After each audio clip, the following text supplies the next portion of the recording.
যত ভুল যত ত্রুটি তুমি কেন ভুলো না।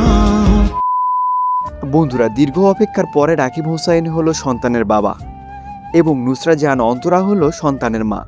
তাদের এই সন্তানটি দেখতে কেমন, কোন হসপিটালে জন্ম নিয়েছে, আর ছেলে নাকি মেয়ে, এই সব কিছু জানতে পারবেন আজকের এই ভিডিওতে। সুতরাং আজকের এই ভিডিওটি অনেক বেশি ইন্টারেস্টিং, ভিডিওটি না টেনে শেষ পর্যন্ত দেখুন। বন্ধুরা, রাকিব এবং অন্তরার বিয়ে হয়েছে 2022 সালে, এখন চলতেছে 2026 সাল। দীর্ঘ 4.5 বছর পরেও তাদের দুইজনের কোনো সন্তান জন্ম নেয়নি। এই জন্যই অনেকে ধারণা করেছিল নুসরাত জাহান অন্তরা না হয় রাকিব হোসাইনের কোনো না কোনো সমস্যা আছে। কিন্তু সব সমালোচনা বন্ধ করে দিয়ে এবার বাবা হলেন রাকিব হোসাইন এবং মা হলেন নুসরাত জাহান অন্তরা, সেই সাথে ফুপি হলেন ঋতু হোসাইন। সম্প্রতি লাইভে এসে রাকিব হোসাইন এই তথ্যটি নিশ্চিত করেছেন।